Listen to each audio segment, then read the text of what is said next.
A global fan effect. I read that. So it's and like I thought it DC was a fandom, but for people with Yeah. Netflix. Yeah, the Netflix is to-dum. It was a success. Lots Great success. Lots of announcements. Not too many. I know. This is great. Who'd have thought it? Not me. T and an R and an O and a U and a D and an M, but not in that order. Yeah, hi, we're recording. Yeah. We're recording. That's a beautiful start to... Hello, welcome to Nerd Bubble Podcast, episode 168? You see, I'm pretty, yeah. You'd think we'd get to the point where we kind of... Memorise. You will rememorize. 169. 168 was last week. Oh, so someone looked at my story yesterday and subscribed. 169. No, we Alright, lost good. one. Oh. We were on 244. Your friend did it. We went up to 245, and then I think I got 2 from that video that I did that's not out yet, and then one of them went. So get more friends, Connor. Get more friends. Get more friends. Or be exterminated. Yeah. So yes, I recorded that last night. Yes, and I'm going to show you how to edit it today because we're both off and it's blimey. early. Yeah. Okay. Oh. Teach me the ways, master. So I could do it on my phone because I don't have this fancy equipment. While you're here, I'll show you how to do it. Oh, Yeah. okay, I could just do it. And then lessons have begun because basically it was a bit earlier. Defense Against the Dark Arts. For once, both of our days off have synced up again, and we're recording this a bit earlier than usual, so we can get stuff done. Everything will probably fucking be announced tonight, like it normally is. Oh, 100%. Yes. Yeah. Idris Elba is the next James Bond. Did you see Tom Hardy part of DCEU as Venom, obviously. Oh, I thought you were going to say. I thought you were going to. Who would you cast Tom Hardy as in the DCEU? Who would I? And you cast? can't say Bane. Well, no, I wouldn't want that again. No. No. I actually can't think. Clayface? Yeah, maybe. Because Basil, whatever his name is. Basil Carlo, I think. I thought that He's a civilian name. I was going to say Flint Marko, but that's Sandman, so I'm like, nope. That's the first one I came Nope. to. Not well, it'd sort of be a bit like the DC's Venom, really, wouldn't it? Because he's a normal man, and then he has this weird, like, meshy fucking symbiote thing. You'd think that's Bane, except without the alien part. And then he could do his funny voice. Nobody cared who I was till I put on the clay face. That is a red one. It could be an amalgamation. That is a red one. Which, I don't know if you've got this, but from the Venom Let There Be Carnage, like recent trailers and TV spots, he's channeling Venom doing Gollum. And is that just because Andy Serkis is the director? Oh, the precious is the red ones. Now, like when he's talking, Tom, I'm like, I want you to embrace your inner Gollum. Like, do you remember when they didn't redub like Dark Knight Rises, even though they completely did? Check out the actual YouTube footage of it because it is fucking crazy. Because no one could understand what he said. Like, is he taking the piss out of himself at this? Like, because they're very much the same voice, but now he's speaking in fucking riddles. So, he's the Riddler. There you go. Cast him as an alternative big man Riddler. I'm not against it. No. I'm not against it. He fits the stature of Eddie Brock. We just need him to actually cross over with Spider-Man if Tom Holland doesn't want too much money. But anyway, yes. Ooh. That's kind of made me go, maybe Tom Holland shouldn't getting a bit too big. Keep getting contracts. Maybe getting a bit too big for his boots already. It's almost as bad as Chris Pratt still getting jobs. This time as an Italian man. It's me, folks. Who even in his, I saw him release like a talk Facebook about this, clip. It didn't even sound convincing. I mean, obviously he was just. Did he do the impression? He went, "It's me, Mario." I'm saving it for the film. It's like, really. So even in that clip on his social media, he was half-assed. 100%. It was just "It's me." It weren't even "It's me." Oh. It was just "It's me." He's just said it. Plain spoken. I think we've made our feelings of Chris Pratt very well known throughout our time on this planet. Yes. I don't hate the guy, but He's not your favourite, Chris. Stop giving a man jobs who frequently supports and funds a homophobic conversion therapy church. Right. Stop doing that. Stop giving him jobs when he's very much against it. When it's real, they exist, and they're very lovely people. So, But then Hollywood's still like, no, put Chris Pratt in the movie. We need that jerk asshole guy. The 4 Chris. Chris number 4, the Pratt, that's it. Just cast him. Have you seen, I think it was a while ago. I forgot to put your microphone close to your mouth. Oh, that's alright, that's fine. I don't think normally it's close anyway, but it's fine. I'll try not to be as loud. It's hilarious. You remember when there were talks of Chris Pine going into the MCU? That it was like Kevin Feige finally like the Thanos gif of him like finally putting Chris Pine in the gauntlet and then just going like power. Do you know? At last. Like, do you know who he was rumored to play? I can't remember. I think I'd seen this. Is it someone like Spider-Man related or not in that discussion? I don't know. More mainstream than that. Who haven't we had so far? Or is it someone we had? Not four. Not someone we've had yet in this universe. The Watcher. No, He wasn't the Watcher. No, that should be Jeffrey Wright when it comes to live action. 100%. Yeah. I don't know. I can't play the guessing game today. I don't know. Can't think. It is. Well, it was meant. It was rumored, heavily rumored. What if that it was for Reed Richards? Right. Okay. Yeah. He was like the one key figure who we haven't had yet. Yeah. Okay. Reed Richards. Yeah. I could have pictured that. Because I think like the thing with Reed Richards is he's not Tony Stark or Doctor Strange. Like they have arrogance paired with genius, where he is more of a reclusive genius. And it's like he can be sort of a bit like, yeah, fuck you, this is what I did, but also like he's very in on himself. He's an introverted extrovert essentially, and like so he'll be like big and fucking sciencey and like really clever, but he'll also not shout about it. Or even Xavier, if you want to add him to the mix at some point. Xavier. None of them are really alike. Well, yeah, Iron Man and whoever you just mentioned, who we've already had. But Reed Richards, yeah, it's definitely different from those two.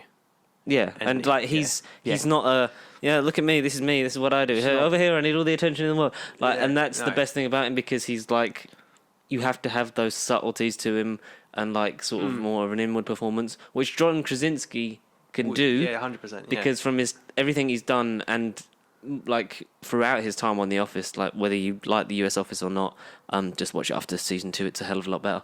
No, season 1. So watch from season 2 onwards. I meant.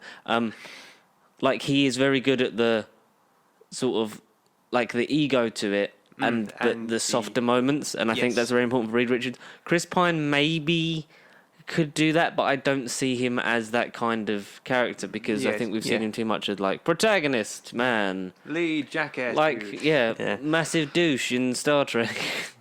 Egotistical rival to Tom Hardy's Venom in This Means War. Yeah, that's a weird film. That was an old film. It's a very long time ago. Directed by the McG of filmmaking, MCG, McG or MacG or something. Yeah, cool. Who did the Babysitter films on Netflix? They're good. Oh, really? They're good. Have you watched all of them? There was only 2, but have you watched all 2 of them? Yeah, I've watched all 2 of them. Yeah, when they. What was that out. weird nightmare trilogy thing that was set in different years? Fear Street. That's the one. I don't think he did those. No, but they were better. Yeah, yeah. Because that's just what I related to that. I was like, one of them. Science. Yeah. No, they're good. I don't. I still want John Krasinski and. Yeah, 100%. Blunt, John really. for Reed. Hashtag Reed for John. Hashtag John. Hashtag vote John. When it comes to the election this year, when you're voting for your next Reed Richards, make sure you put a tick in John Krasinski's box. Hashtag vote John K. John for everyone.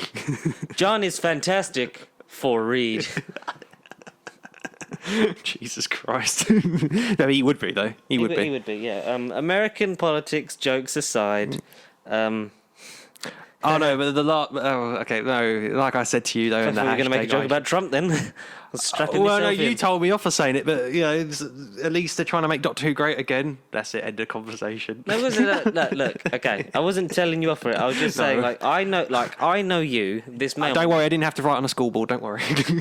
I know you as a person, I know you and your Doctor Who opinions, but, the video of Russell T Davies, the things you said are akin to things that NMDs would say. So that was only my, because I know that that's not your opinion. I know what your stance is on it. No. But then if normal Doctor Who fans, the ones that aren't fucking full of shit and a woman scary, yeah. Those ones that are we're very much in the camp of that. If they'd have just seen you going, Doctor Who died this day and they're going to make Doctor Who great again, they would literally just go, well, this whole channel must be full of not my doctors, and it would be a thing of you just going, no, I'm not my doctor, this is just how I feel because of my discontent, my disconnection to the series. Post-series. Post-series 6. Oh, yeah, there you go, Series 6, yeah, sure, yes. And that would have been a thing, and then by then it would have been too many. Post Angels Take Manhattan for me. Really? 50th being the last straw. The 50th. Oh yeah, okay. So we've never really talked about this. I feel like When we need Doctor to do Who like Doctor Who, fully yeah. died, or sorry, hit its peak, or when it was on the downward slope. Because like I know there's a lot of actual NMDs, not Connor because he's not. Like don't fucking start on him. I'm not contracted It's just to the thing say of, that. like, loads of people would have seen it and then just gone. been like, fuel to the fire. Yeah, we're just gonna hate. He's with us. We're just gonna hate on this channel because he hates worms, and then you'd be like, no, that's not what I said. But by then the damage would be done. But the thing, like people saying that like Russell's coming back to save Doctor Who. Like Doctor Who didn't need saving from a publicity and sort of marketability standpoint. It did because I saw a tweet from from Will Carlisle himself, Mr. TARDIS, who was speaking about it makes. The more you think, I think I'm paraphrasing a bit because I don't remember the whole tweet. I'd like to remember everyone's tweets word for word, but I can't. He basically said that the more I think about it, the more the Russell. By the way, Russell Davies is back. We're gonna get more into this as this goes on. Yes. But the more you think about it, the more the Russell appointment makes sense because the BBC clearly don't know what to do with it right now. Because it's cutting episodes, moving the release dates, moving the things, free specials. With a season still on track for this year, but with no date just of yet. But we've only got to be 3 October months. 31st. Okay, yeah, all right. But a lot official. of people saying why not make it just a Monday to Saturday event? A week, in December, and and then sort of maybe then you might have a New Year's special. Or even do it and then the November week. And do it November, the anniversary week. You could do, yeah. As opposed to, I'm not saying Christmas is a bad idea. It's Christmas specials work very well for Doctor Who. The Christmas is never a good idea. Christmas is never a bad idea. It's never a good idea. Christmas is just Christmas. But yeah, so it would make sense for them to give it back to someone who clearly knows what to do with this show. They do. Yeah. Okay. So we'll get into the Russell thing here because eventually when my phone decides to send the footage to my laptop and I can mesh out ones together, we can actually release the footage. Because I literally was like, right, drop it because it was all loaded up and synced up and it was converting and then that was taking ages. I was like, I'm just gonna kill myself and I'm just gonna buy a camera. That's the thing. Once my Bitcoin comes in, cameras all round. All round. Yeah. Yeah. Okay. So we'll talk about it here. So Rusty Davies is back for the article's very cleverly worded. Okay. For the 60th anniversary and series beyond. Yeah, so exactly. Is it so a lot of is it just for that and then one series? Yeah, and then he's gone again. Yeah. I think it will be similar to last time. I think we'll have 5 years, four series and specials, and yes.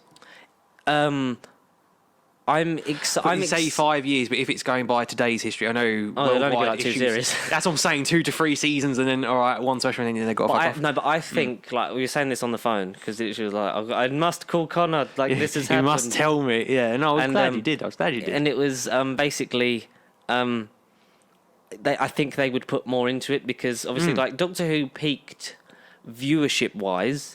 In the Russell T Davies era. Sure. Because he brought it back. Everyone was unsure of this show. It's a show that had sort of... Every person I personally knew was watching Doctor Who. There wasn't one person in the streets down Hoddesdon... I'm using my town of Hoddesdon as an example. That wasn't watching Doctor Who.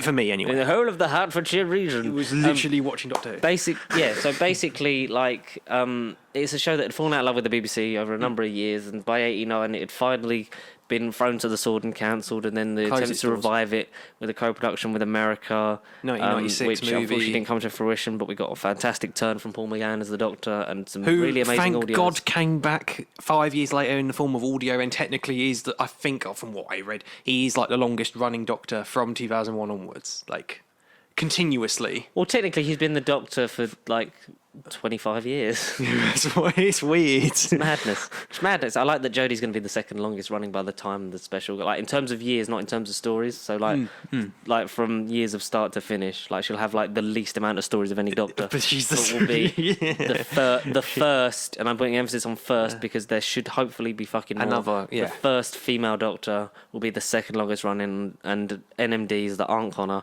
are going to hate. Just to clarify, not Connor as in me, the other Connor, specifically viewers named you. I see you 3 Connors in the camera, yeah? Stop it. No, we're not saying like Connors hate Doctor Who, but All Connors. yeah. So like, many people are seeing this as a step back as well as a step forward. Like, Russell's like it's nostalgia. Russell's coming back and saving our show because it got too political. It's like, have you seen It's a Sin in years and years? Because fuck me, you're in for they a are treat. very For me, it's more exciting knowing that the writer he's become is coming back to come affect the so product, everything yes.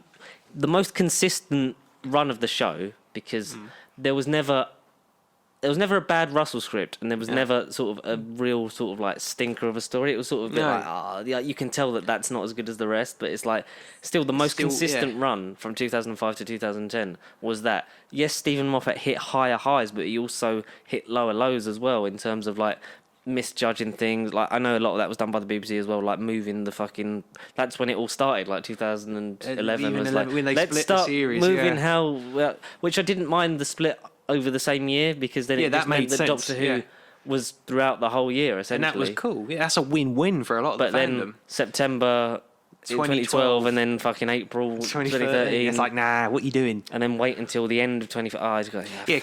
Christmas 2011 to then September 2012, because it was the Christmas special that year, and then we had nothing. Because it was the first time in a Christmas special we never got a trailer for the next series. No, yes, I remember that one. Which we always did, and it was like, things to come, we're excited. There's nothing. There's that's nothing. It. Who Doctor? That's it. Nothing. We won't ever know who Doctor Who is. Oh, what a shame.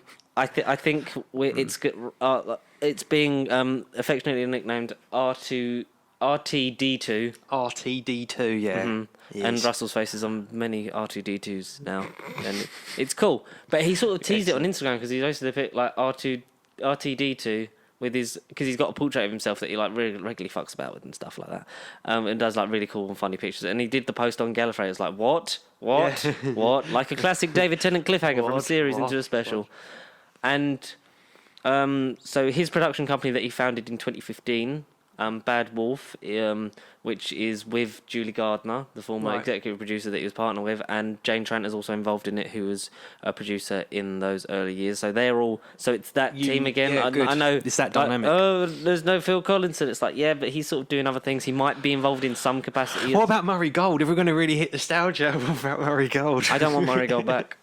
No? No. Mainly because, like, yes, he wrote some of the best music the show's ever sci-fi had, music I've ever heard, yeah. but for the last 2 to 3 years, it was just rehashing old stuff. Like, you know, sure. like, Yes, no, I agree with that. He didn't write anything new of note after the song that he regenerates to in, like, so the Hellbent song that then is used again as the regeneration song for 12. Right, yeah.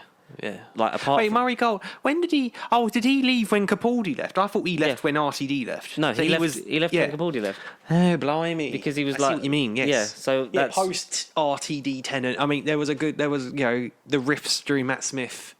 I Am the Doctor. I Am the Doctor is the best thing he's ever written. Yeah, that's what I mean, yeah. And, Amy's theme. Was it Madman with the Box? Yeah, Madman with the Box, yeah.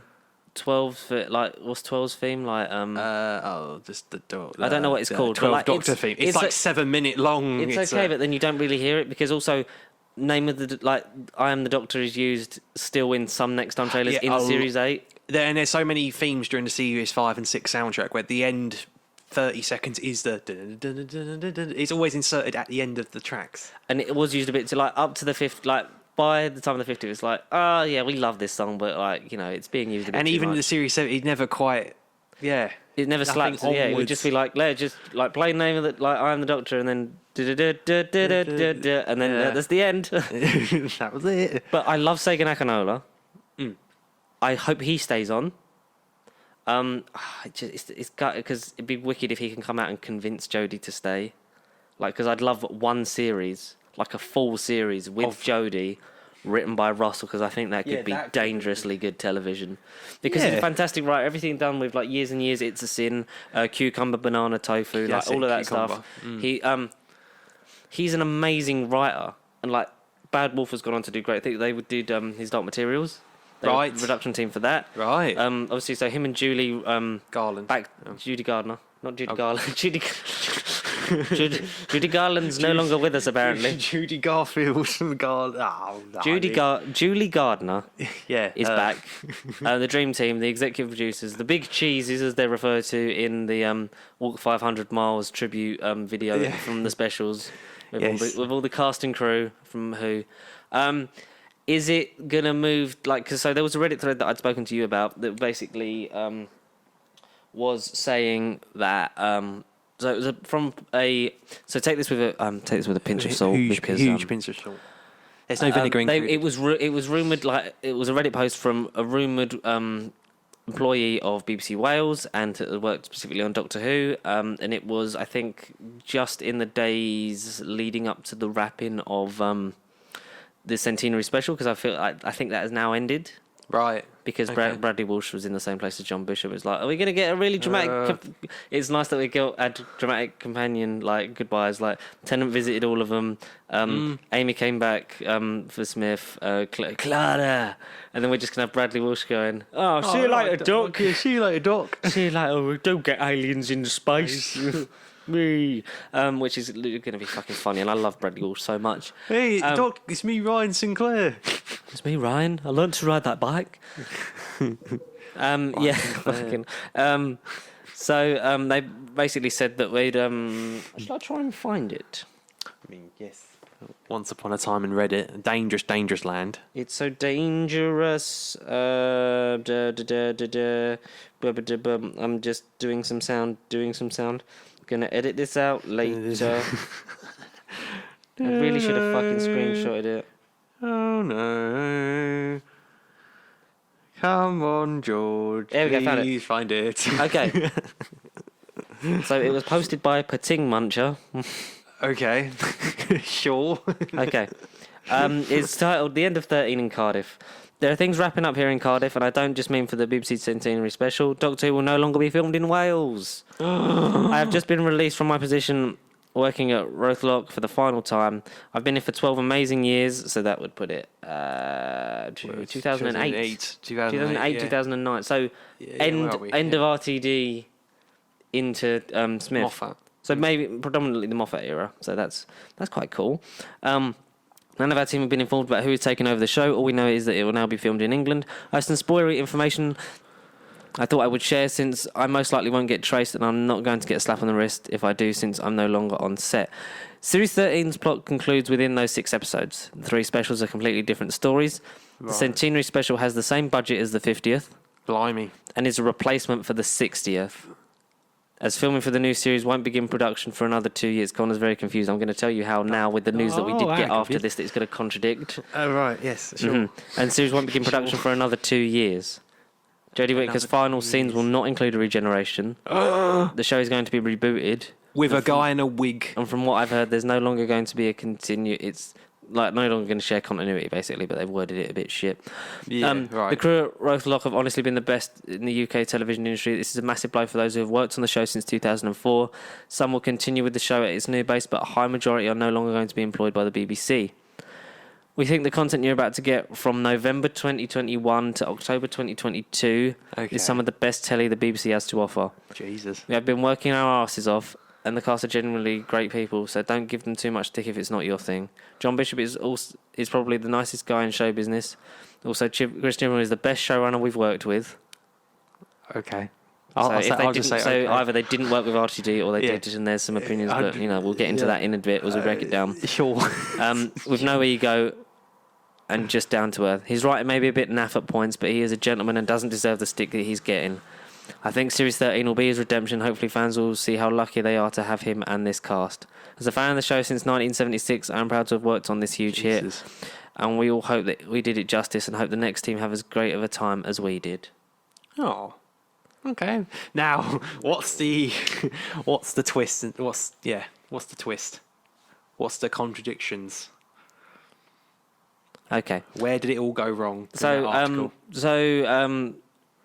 I saw that. So that was a post from William Who. So that was on the 22nd of this month. And then 4 days ago we got the news of Russell coming back. So Billy Garrett John, who, if you haven't listened to Review of Death podcast and seen the actual original Review of Death videos and stuff, great stuff with him and Matt.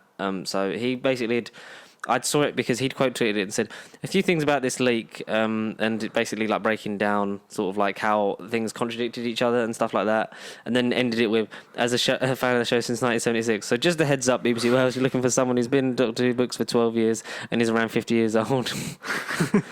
If this is legit, the person will probably if it is legit, the person will probably eventually get traced. Yeah, 100%. But there is a few things that do make it sound a bit contradictory, especially now knowing what we know, what we know with going Russell forward. coming back. There is something happening for the 60th in because Russell's 2023. era. So his production will begin in 22 and it will be out in 23. Right. Okay. So sure. we know that. Cool. Sick. Similar to the handover that he got when he handed over to Moffat. So that's similar to that kind of thing. Now, I wouldn't be surprised if we just got a special in 2023. I wouldn't be surprised if there was a bit of a break and then we got November 2023, a Christmas special. Cool, yeah. And then a trailer for a series in April. I wouldn't be surprised if that's what happened. Because Russell very much knows what works. Because obviously the landscape of television has changed. If you're expecting the RTD era again with the same tone, the same characters, and the same sort of literally a retrace of the glory days. Yeah, if you're going to think it's the same template, it's not going to be. No. There'll be elements of that because that is how Russell writes Who. Mm-hmm. And that will be great. But the best thing for me is how he's evolved. That's going to be exciting to see on screen because we're not going to have a male Doctor, I don't believe. Well, if he stays long enough to have two again, I don't think we're going to have a male one first. No. I think it'll be a male one last. Okay. Top runners for that people want for the next Doctor have been Nicholas Hoult, Nicholas Hoult, Tania Miller, someone else. Because there was a post. I should have I should be liking all this stuff. I read the Michael years Sheen. and years person as well from It's. I'd love Lydia West. Yeah, she would be great. I'm doing Doctor Who predictions. Yeah, Doctor Who predictions. If I'm next Doctor. Basically, if you're gonna put money on it, I wouldn't put it past Tanima. I'd love Lydia West to do it. I'd like Joe Martin to actually get a run at it. Because it's weird because before it was either earlier this year or late last year. Russell was talking about his Whoniverse. His Whoniverse. Yeah. So the RTDCU. Basically, because we had Torchwood, we had Sarah Jane Adventures, we had he said I was running an empire, and if you look at it, I was kind of doing it 10 years too early. Yeah, exactly. Yeah. Because if I was doing it now, it would be all the rage. Because he said Doctor Who should be that. I remember him talking about it either earlier this year or late last year. Basically, with all the announcements. Stolen Earth and Journey's End aired 2008, same year as Iron Man. So that's when it all started. Yeah, really. Both conveniently.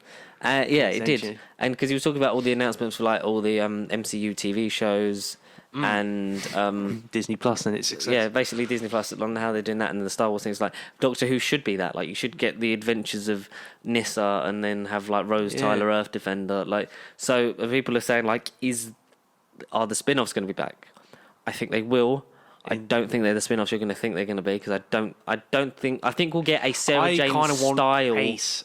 I'd want a spin-off of Ace. Because she was meant to be in Series 5 of Sarah Jane Adventures.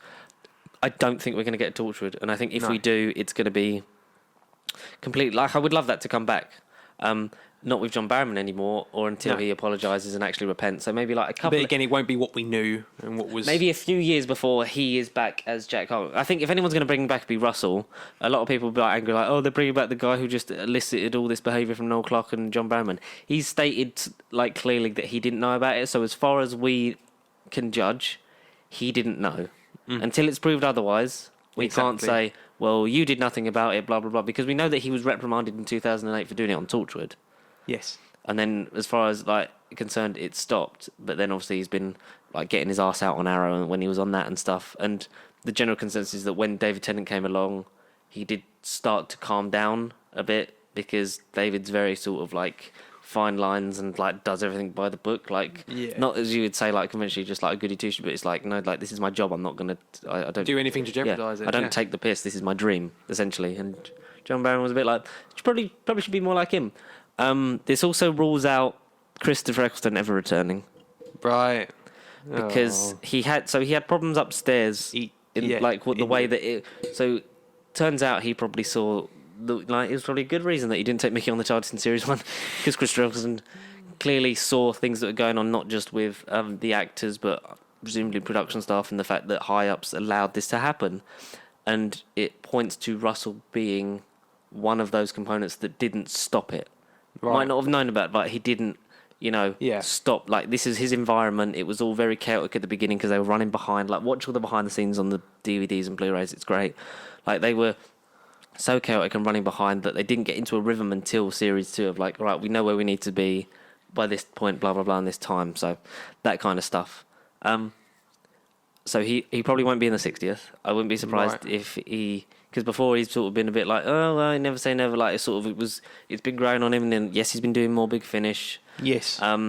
Which is great. Which is still being announced, the new ones, and that's fantastic. It's fantastic.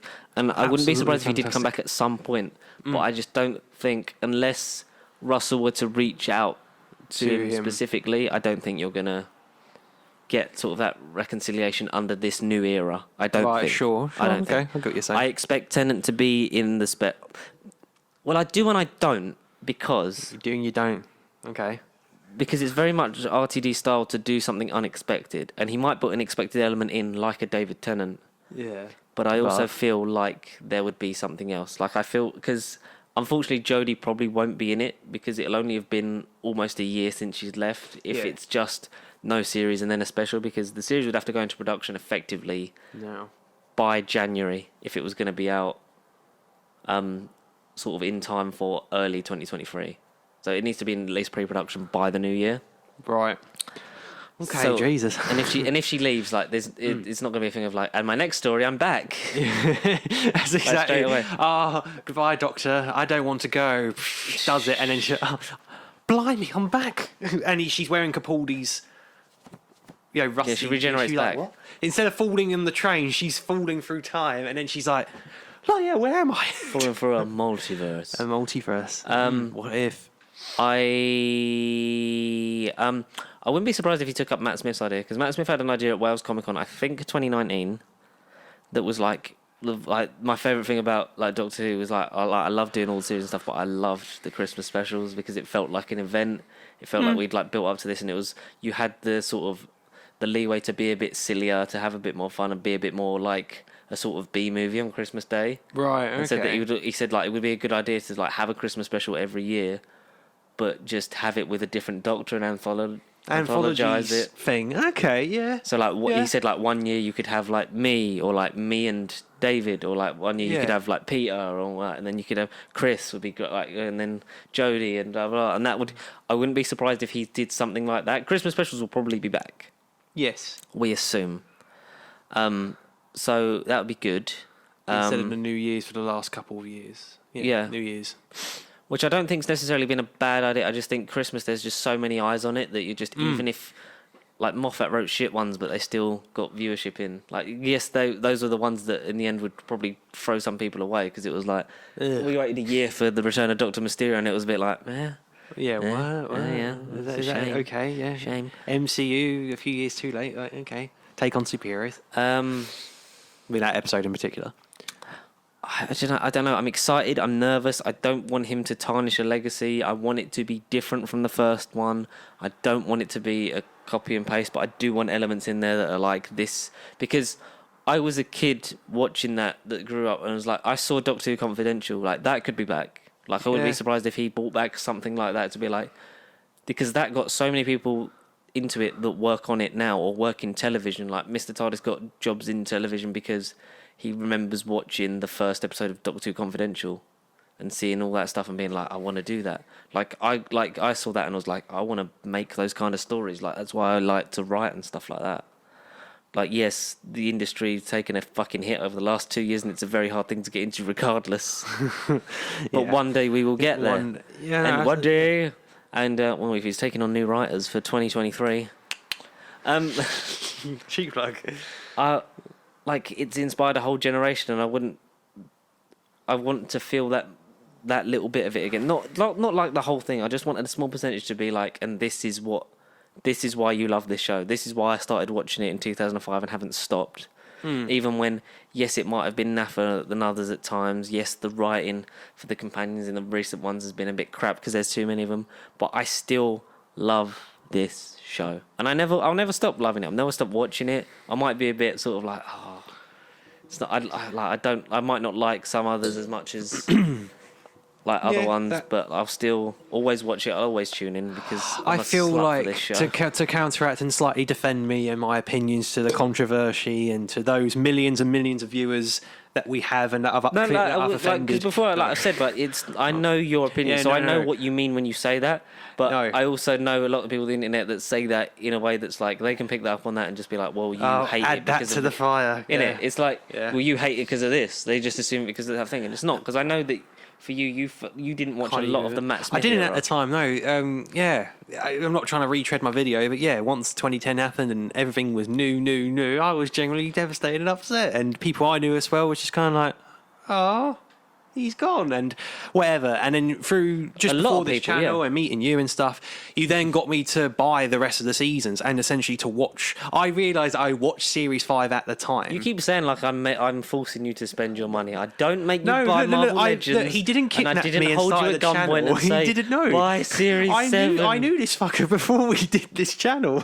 You genuinely did kind of brought that back. No matter how, what I was trying to say originally was, no matter how much I might, because it's Doctor Who for me is one of those things I sort of weave in and out of a little bit. Like, say, you could say the same about Star Wars. There are, like, Game of Thrones, even though I know that's long ended. But there are things where, like, my mind occupies various, like, franchises, so to speak. Yeah. Something like the MCU for me, something like the MCU for me is like how you're describing Doctor Who. I will always love the MCU. It will never stop. Bigger, badder, but they're completely different properties because they're films. All right, expanding it's to TV. It's just a long-form TV show, really, isn't That's it? what I mean. But, all right, sure, a lot of it is the same, familiarise, and, they're adding new and whatever. I'm trying to not diverge. It's expanding constantly, yeah. I'm not trying to diverge. But, I'm doing this, and then obviously meeting you and stuff, I can't not... make Doctor Who part of my life. I can't switch it off. Doctor Who will always have an impact on me. Good, bad, or whatever. I can't not have it. I need Doctor Who. Like how you've always loved New Who. Did you discover New Who first, and then that made you get the classics? So I watched New Who, and I knew of the classics, and some of them, like when UK TV Gold. Remember when that used to be a thing? Yeah, of course. They did like Doctor Who weekends during. I think it was either the run up to Series 2 or like in the broadcast of Series 2. It was like, here's some old ones. So it was like you had Robot on. You had. Ark in Space, Visitation is like one sort of like thing from each Doctor, and it was sort of like because I didn't watch like all of them, but then that's the first time I caught the Doctor Who television movie properly because I was born that year, so I didn't see it. Yes, and I knew of the classics. I knew that it was a show that existed before. Like I knew my parents had like watched it and had different opinions. Of course, real world influences, which is your family or parents. Of course, people would bring it up, and you'd be like, "Oh." Like, when I got into it, like my mum was like, "Oh, like I remember watching it like when Tom Baker was on, and like that's." Yes. And she very much gravitated towards the RTD and Tennant era. Like, not just because I was watching it. I feel like every Whovian's had that conversation, at least with a relative or someone close to that they know, be like, I remember Doctor Who back in my day, whether it's Tom Baker. And, like, primarily because, like, I was watching it and obsessed with it and it was on, but also because then that would draw them into it. Like, my mum likes David Tennant on the level of Tom Baker because it was sort of like that for her. Like, she's like, he was charismatic, funny. Yes, he was, like, much better looking than Tom Baker was at the time. Still a gorgeous man. Subject to the opinion. Because that was like that was. She was like, but he just reminds me of it, and that's like a Doctor that I like. So then I gravitate towards that. She didn't like Matt Smith at the beginning. Like there was what she was like, he's good, and then it was retrospectively like with the 50th anniversary with and in his last episode it was like, no, you can see how much more he tried because he had to follow David, so his acting level was better because he knew what he had to follow, because it became second nature to David by the end. Like it was a character that he could do in his sleep, and it was it seemed very formulaic at times, but like it was sort of the most well-rounded and sort of consistent run of a performance of Doctor. But like much like with the Moffat era, like there was shit scripts, but Matt still fucking pulled it out the bag. Yeah, he did every sodding week. The Capaldi era, the same again, was sort of like, oh, like he's a great actor, but like she still would be the thing of like it isn't. Some of the things are a bit naff. It isn't the same, stuff like that, and blah blah blah. And then doesn't like Jodie, not because she's a woman, but because it's just like I don't like the way she comes across. It's like, yeah, that's fine. Like people dip in and out of that show all the time. Like you did, like many people do. Like there's shows that people like that they don't watch every week. Like No. I enjoyed Walking Dead at the beginning, and I would dip in and out, and then I'd be like, Whether it's oh, because fucking life staying gets on in a the farm way, for a year. whether it's because your personal life gets in the way, or you realise, or in your opinion, you think it Or wasn't just as it good doesn't as you become a started. thing that you have to watch, Yeah, does it? it's not a Sometimes requirement. It's not a legal requirement. Sometimes you'll watch it and just think, oh, that was good. Like, and then if it's on like the next week and you're not doing anything, you'll catch it, but not a thing. Sometimes it wouldn't be a thing of like, I'm going to record that on the Sky Plus. Yeah.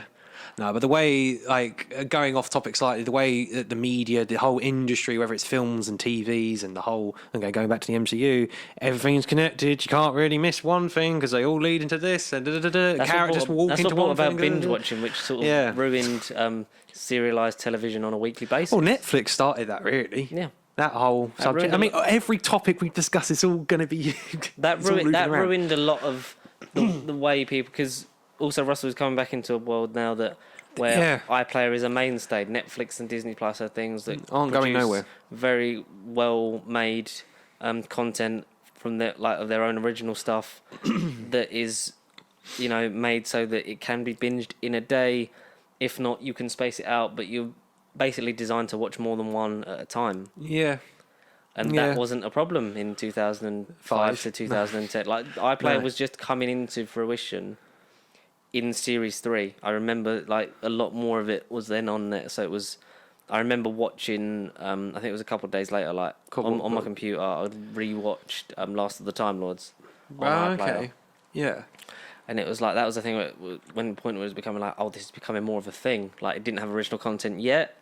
It didn't become sort of like the whole digitisation thing. And it all lines up with BBC Three coming back. So I think Confidential might come back. Yeah. So that's what gives me hope for that. It's a vast different landscape.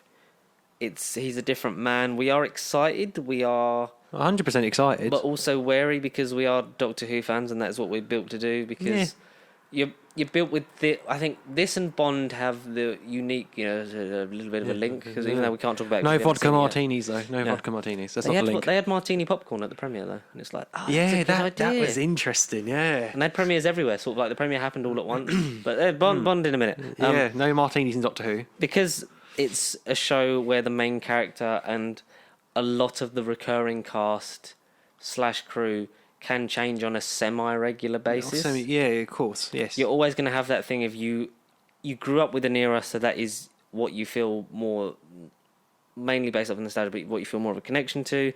There'll be eras that you connect more to than others as you go on. Like there are some that sorry to interrupt. Yeah. There are areas that obviously we in our personal lifetimes have missed in the form of the classic areas that we as new fandoms will discover and then go back relive and the then old. but then you go back on it because you never saw it in the original context of when it was on. Exactly. Yeah. And you don't have those real world experiences to be like, because like the Peladon stories are about the EU. Yeah. We had a semi-Brexit, half-assed Brexit one in Empress of Mars, but we're definitely probably going to get a full-on like shithousery Brexit one from Russell in the next era. Sure. Yes, for sure. Like you don't have that context, so we're obviously going to see it, but we're going to see it as in a different way. Just like fans starting to watch it now will think differently on RTD and Moffat's eras. 100%. Yes. Like it's all opinion, but you have that magic of like everyone connects to someone in this franchise, and as well with like that's why the Bond comparison, because it changes. Like there's going to be a different thing for everyone. There's going to be I really love like Matt Smith is my favorite Doctor. Like he's not in my favorite era of the show, but like, watching him, I'm just like, this to me is like the best it can be. I think if I was to rank Doctors, I would say Smith as an actor, mentioning what he had to follow and like the lineage of Tennant. I think he did perform better than Doctor. He was quirkier, he was weirder, he was eccentric. Tennant felt almost too It became human a bit and apart by the end of Series 7. Yeah, fine. That's the natural. The young things, the young people are doing. Selfie sticks and stuff. But I think that also lends to the fact that Moffat was meant to leave then.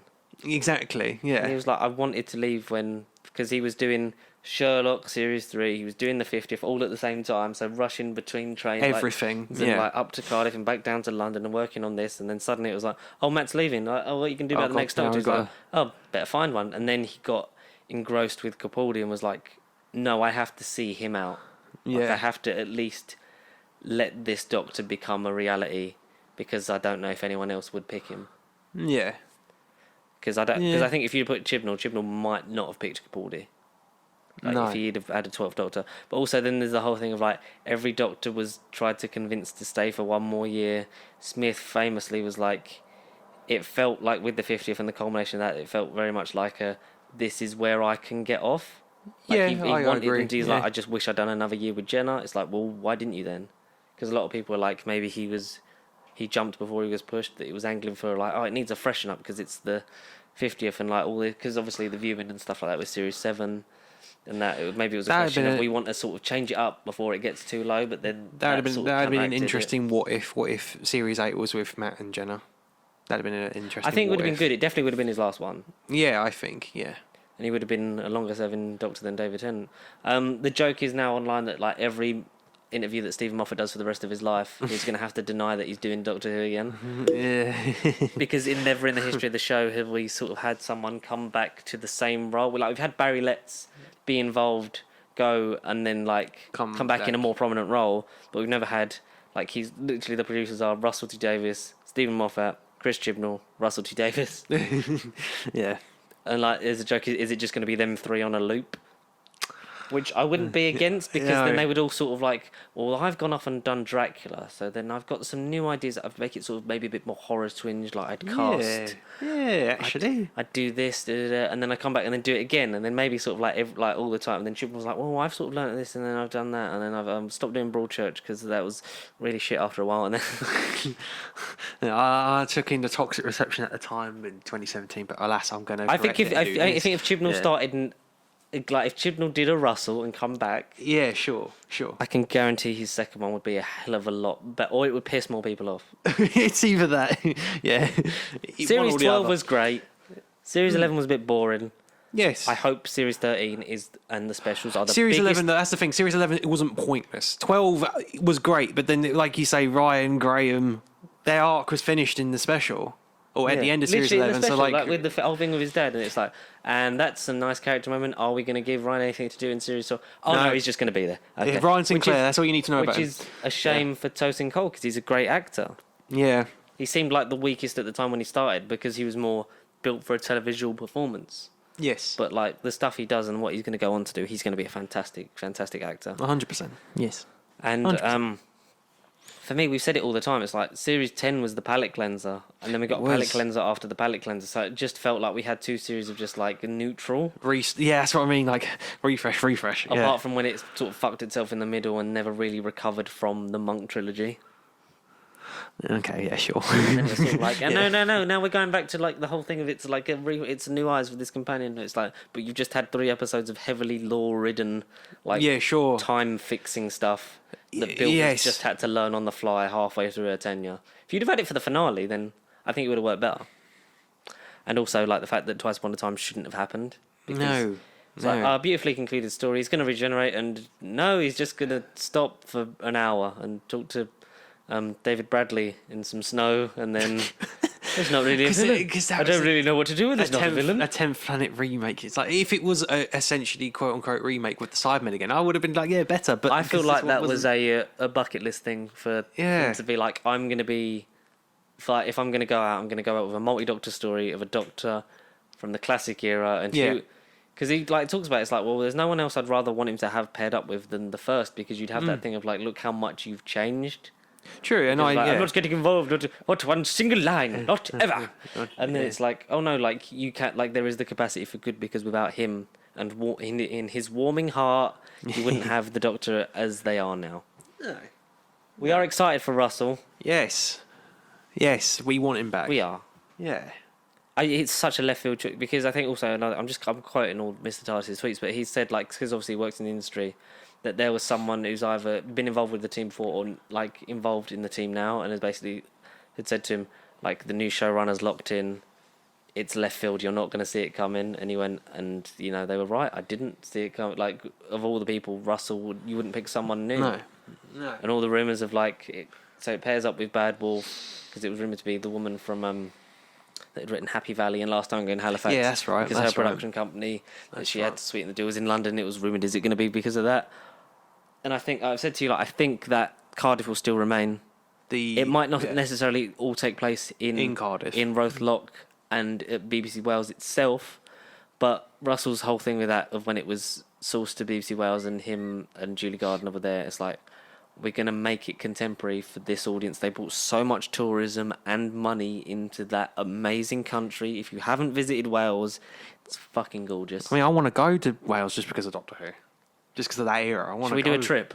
Yeah, I'll sod it. Do a Doctor Who trip and go on tour. So I think in a capacity, Wales is still going to be involved heavily. Yeah. No, it was good. It's the way it should be. It will at least, I hope, be filmed there, if not in the studios, on location, like it was gloriously put into perspective with you expect to be in London and all these places, but Cardiff's the city too, and it's not really sort of been I'm putting Cardiff on the map on television instead, and it's like, oh, that's great, because you sort of then have that same tradition that every year there's different actors have gone down there and been the Doctor and visited that amazing country, and loads of people. You'd expect them to be in the middle of London in the hustle and bustle, but in that amazing city, the beautiful Cardiff Bay. I'm not getting paid by tourism for Visit Wales, but I should. But it's great, yeah. You need to visit Wales, man. It's great. I want to. No, I do need to at some point. I do. The weather at Barry Island was great when I went. That was good. Because that's the whole thing of are you going to have good weather? The 2 times I've been to Wales, I've luckily had sun. And I'm great.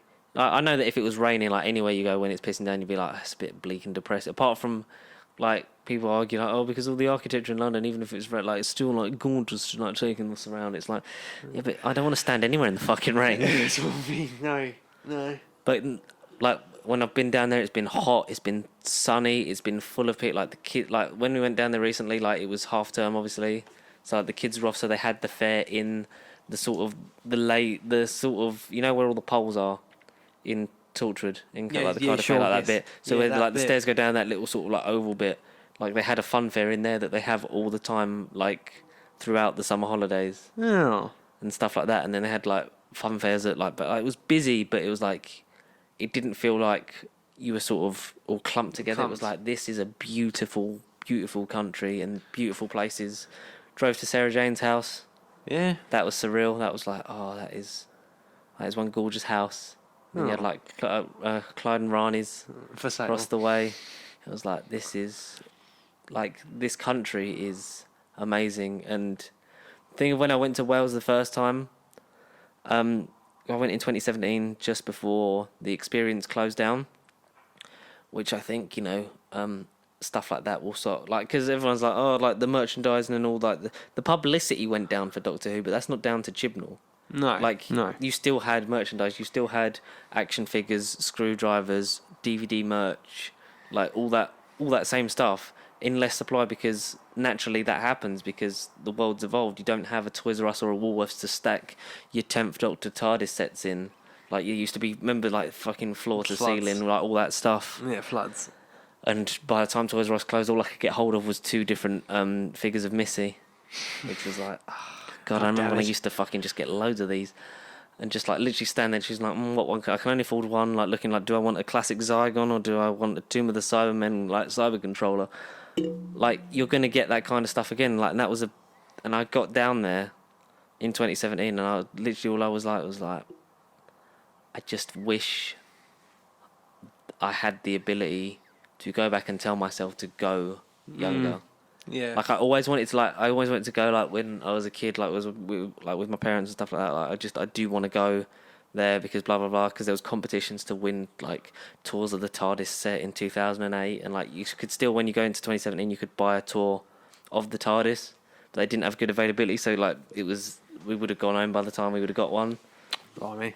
So I would have seen the Capaldi set, which I would have loved, and I hope they still do shit like that. I think, and it was just walking around that city for the first time thinking this is where my childhood is drawn to this place, and I've never been here. Yeah, of course. Yeah. And I felt like a part of me was there.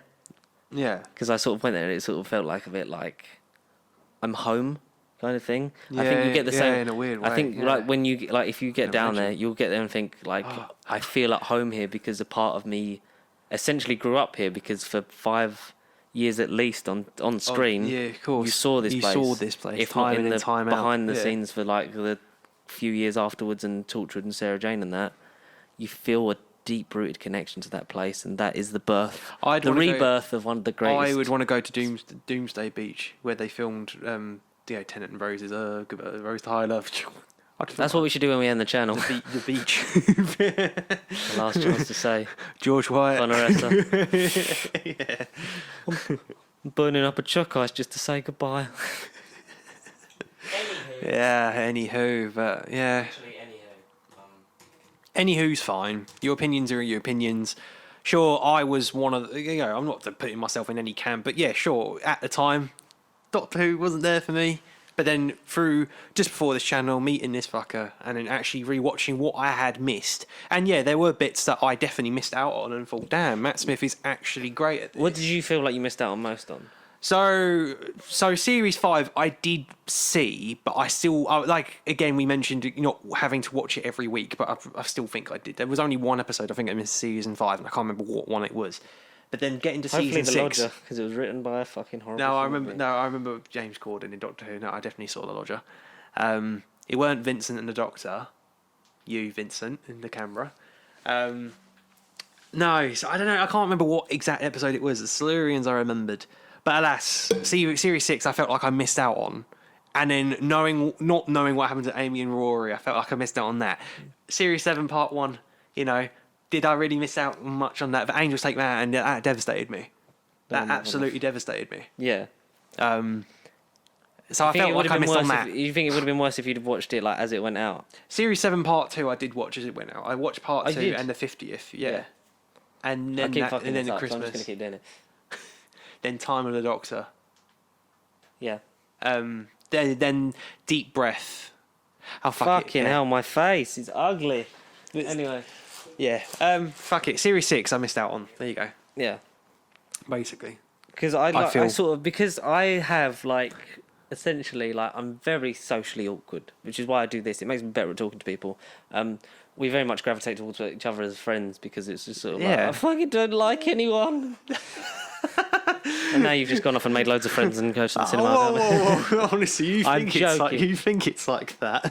They just follow you, didn't they? You're just like 100%. They're the sheep. Get off. We've got the paste, and they're the sheep. Bah. Lovely. That's a soundbite. Fucking what is wrong with my face? I can't smile properly. I'm just like, for those wondering, I'm trying to take a picture of this fuck for the thumbnail. Yeah, I'm literally looking at, when I keep saying the camera, I'm like turning my head, looking at it again. This is like the 10th one. Take 10. There we go. That'll be good. That's very good. Okay. Because I'm very sort of nostalgia driven. Like because I don't like change essentially, but no, I didn't when I was younger. No. But change is good. Change is part of life. Everyone grows up and everything changes and blah blah. And I think I'd say the same. And Doctor Who's very good at teaching you about that. Yeah, totally. But also yes. it's sort of like gutting that like I remember watching stuff go out and now it only exists on DVD Online. and Blu-ray. Oh yeah. Like when it becomes physical media, it's like, oh, this shows this version of it's like this is the time capsule of it now. Like that's why I love the like confidential and the behind the scenes. It's like that's what it was like making it in that era, and it's like it just still gets me like watching all that kind of stuff. And it's like I remember years where it's like I remember watching all these as they went out. Yeah. And now like you're 10 like this year is 10 years since Series 6. Like it's See, that's insane. mad. That is Like Matt Smith became the Doctor like nearly 11 years ago. Like it's yeah. no over 11 years, nearly 12 years. Fuck yeah, it'll be 12 years in January, won't it? Yes, because that's when he was got regenerated into and like David was the Doctor. Like 2006 was like 15 years ago, something like that. 15, Jesus, yeah. It's ridiculous. It's frightening. That is really frightening. It's the inevitability of time and death and all that kind of stuff. But anyway, speaking of time and death, what if in what episode order? 8? Yes, time and death. We certainly, throughout the series, we've seen quite a bit of time and death. as we've watched these episodes. I mean, a lot of them haven't really been happy, go jolly. Welcome to my reality, and this is We did last week My with Party Thor. oh yeah, the T and the R and an O and a H. I mean, that was a very funny episode last week. But even its ending, wasn't happy go jolly. The Watcher himself, Jeffrey Wright, was shocked at what on earth was happening. Wait, what? And we got a bit more of that this week. I like that. It's become the thing of like, oh no, he has to do something. I like that. Yeah, totally. I knew even if it wasn't going to be in episode 9, I knew he had to just be like, oh, sod it, I've got to do something. There's hope left in this universe. But that's where 10 episodes originally, now cut to 9. The cut episode I sent you yesterday was going to be another comedic central episode, but it is going to be in series 2. And then, there's a Black Widow-based episode already from 2021 that's going to be in the second season of What If. That's all we know about Season 2. But before we jump into Season 2, we've got the first part of a 2-part finale in the form of What If Episode 8. And what if Ultron had won? Or, I want to have the alternative title already spoken, but I won't spoil that bit because I think it could have been another good title. But you know what I mean when we get to it. Yeah. But yeah, Ultron wins. He gets the stones like we saw at the end of last week. Thanos turned up briefly and died straight away. That was good. That was great. He didn't even say a word. He just looked at him. Fascinating. Got split in half with his laser mind stone. With his laser. The laser. And then we basically find out how Ultron obtained the stones in his reality, like how I predicted was going to happen. Even though it didn't take up the whole runtime. Yeah, it was the shortest episode. It's only 30 minutes, dead on 30 minutes. Shortest episode yet. But it was set in a ragtag post-apocalyptic world of kind of Old Man Logan and what's the other Avengers story that comes to my mind? I can't remember. But essentially, Hawkeye and Black Widow are the leads in this week's episode, and they're the last hope of that universe to stop Ultron, not voiced by James Spader, unfortunately. That was a shame. Yeah, or even Paul Bettany. Either or. Yeah. I think it would have been really weird if it was Paul Bettany. Oh, I can't even think who voiced it. But we had Mick Winger in The Return of Iron Man again, briefly. Jeremy Renner was back to voice Hawkeye. The girl who voiced voiced Black Widow was the same one from episode 5, I believe, or 4, whatever one she was in. But no, a lot of the cast wasn't in this as such. It was all different people. Jeremy Renner was. Oh, yeah, that's what I said. Yeah, Jeremy Renner. And then what? It was all just. And then there is a name that I didn't expect to come up. That was quite vital to the plot, and he was a cool return in the form of Toby Jones, but I won't. Toby Jones or Noby Jones, because we had Zola. Yeah, well, okay, yeah, he's back, yeah. He spoilers. Returned. Spoilers, nah. Yeah, exactly, you would have watched this by the time this comes out. So Zola, he was kind of the key to stop Ultron. There was a really funny scene with Hawkeye and Black Widow as they explore this warehouse, and Hawkeye expertly points out, have you ever seen the film Raiders of the Lost Ark? And it very much is I love that movie. In that warehouse. And then, they're trying to search for files and, how to stop Ultron and stuff. You see the Watcher in the background a lot of in this episode. He's like, please, the answer's right there. The answer's right there. Oh, I give up. Wait, what? Why are you sitting down? Why are you sitting down? Get up. And then Scarlett Johansson obviously outsmarts him, and have you ever heard about Arnim Zola? It's like, oh, that was my box. And he's like, finally, there is hope. There is hope. And then it can see me. It's a level of consciousness. Yeah, Ultron talks to himself. Ultron basically annihilates his timeline. He gets the ideal body in the form of Vision and eliminates the realm. So the Watcher doesn't specifically clear whether it was Sokovia, but he says after the climatic, catastrophic battle, which I'm assuming it was Age of Ultron, he then gets Vision as his body and destroys the timeline. Thanos says hello, but doesn't even say it because he gets sliced in half, and the stones, he lasers the gauntlet, destroys the gauntlet, and the stones go into his chest. Fascinating. Yeah, fascinating. I see everything, and he goes all red-eyed, and we see later in the episode, like the ether reality stone, everything goes red around him at one point, and you can literally detect, and like he says, he sees everything. Yes, and then he destroys his timeline and destroys various universes, and he sort of contemplates. The Watcher sort of gets to the point of, and and Ultron did what he was set out to do, to make peace.